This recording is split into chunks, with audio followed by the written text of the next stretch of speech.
دوستوں میں آپ کو سناتا ہوں کہ سچا واقعہ سناتا ہوں کہ مور کو جنت سے کیوں نکالا گیا۔ مور کو جنت سے کیوں نکالا گیا؟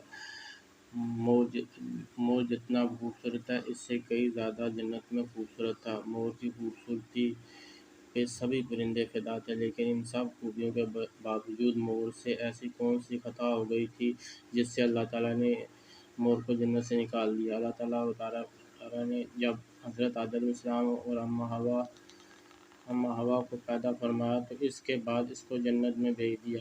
وہ دونوں جنت میں بہت ہی پرسکون رہتے تھے، بہت ہی لذیذ میوے پھل کھایا کرتے تھے، لیکن ایک اناج جس کھانے کے بعد سے اللہ پاک نے انہیں منع فرمایا تھا وہ اناج گندم تھا، چونکہ شیطان حضرت آدم علیہ السلام کی وجہ سے ہی جنت سے نکالا جا چکا تھا۔ اسی وجہ سے شیطان کی حضرت آدم علیہ السلام سے دشمنی ہو گئی تھی۔ شیطان یہ چاہتا تھا کہ وہ کسی بھی طرح حضرت آدم علیہ السلام کو جنت سے نکال دے،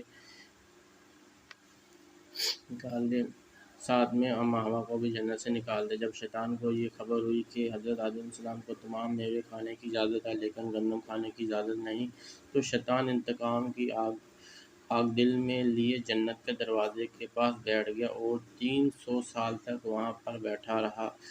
کوئی جنت کے دروازے سے باہر آئے، شیطان اس سے بات کر سکے۔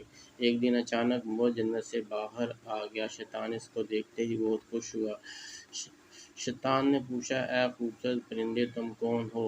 مور بولا، میں مور ہوں، اب تم اپنا تعارف کرو۔ شیطان نے جواب دیا، میں عالم غیب کا ایک فرشتہ ہوں، میں اللہ پاک کی عبادت سے ایک پل کا بھی غافل نہیں ہوں۔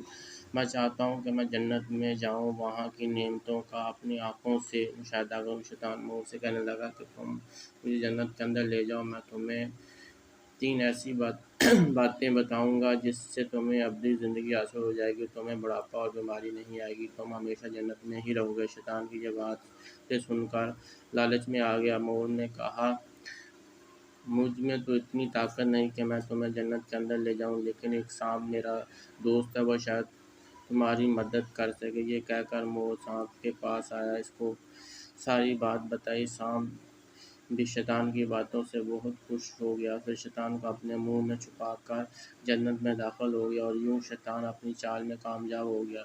جنت کے تمام نگہبانوں کو یہ معلوم تھا کہ شیطان یہ چال چل رہا ہے اور جنت میں داخل ہو چکا تھا۔ فرشتے شیطان کو جنت سے نکالنے لگے، تب اللہ تعالیٰ کا حکم ہوا کہ اس کو ابھی تک جنت میں ہی رہنے دیا جائے۔ وہ فرشتے اللہ تعالیٰ تبارک کے حکم سے رک گئے۔ شاید یہ حضرت آدم علیہ السلام کا امتحان تھا۔ شاید حضرت آدم علیہ السلام کے پاس اور اماں حوا کے پاس جا کر اپنی محبت کا اظہار کرنے لگا۔ وہ دونوں ہی شیطان کو پہچان نہ سکے، کیونکہ ماضی کے مقابلے میں شیطان کی شکل تبدیل ہو چکی تھی۔ شیطان کہنے لگا کہ میں چاہتا ہوں کہ آپ دونوں ہمیشہ جنت میں ہی ایسی طرح زندگی گزاریں، بہت خوش رہیں۔ حضرت آدم علیہ السلام کی بات پر بہت غور سے سننے لگا۔ شیطان نے کہا، اگر آپ میری بات مان لیں تو آپ کو جنت کی اور میں تمام سہولتیں ملیں گی۔ حضرت آدم علیہ السلام شیطان کے بہکاوے میں آ کر کہنے لگے کہ یہ کس طرح ممکن ہے؟ شیطان کہنے لگا کہ ایک گندم کا دانہ اگر آپ دونوں چکھ لیں تو آپ کو ابدی حیات حاصل ہو جائے گی، تو آپ کو جنت میں ہی رہیں گے، ہمیشہ کے لیے جنت میں ہی رہیں گے۔ بات سن کر حضرت آدم علیہ السلام کے دل میں رجحان پیدا ہو گیا، لیکن اس کے دل میں اللہ کی نافرمانی کا خوف غالب آ گیا۔ جب اماں حوا شیطان کی باتوں میں آ گئی، جس پر اماں حوا نے حضرت آدم علیہ السلام کو راضی کر لیا، پھر اس کے بعد ان دونوں نے اس گندم کے دانے کو چکھ لیا۔ جیسے ہی گندم کا دانہ ان کے اندر گیا، دونوں کے سطر واضح ہو گئے، جس کے بعد دونوں اپنے سطر چھپانے لگے اور خوف خدا سے کانپنے لگے۔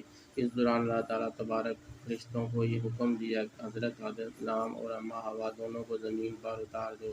حضرت آدم علیہ السلام کو سری لنکا کے قریب نیچے زمین پر بھیج دیا، جبکہ اماں حوا کو جدہ کی سرزمین پر اتارا گیا۔ جن خوبصورت پیروں سے چل کر مور شیطان کو جنت کے اندر سے لے کر آیا تھا، وہی خوبصورت پاؤں سے اللہ تعالیٰ نے مور سے لے لیے۔ سانپ جو اپنے منہ میں شیطان کو چھپا کر لایا تھا، اس کے منہ کی خوبصورت خوشبو کو چھین کر اس کے منہ میں زہر ڈال دیا گا، پھر مور کے ساتھ ساتھ سانپ کو بھی جنت سے نکال دیا۔ آپ کو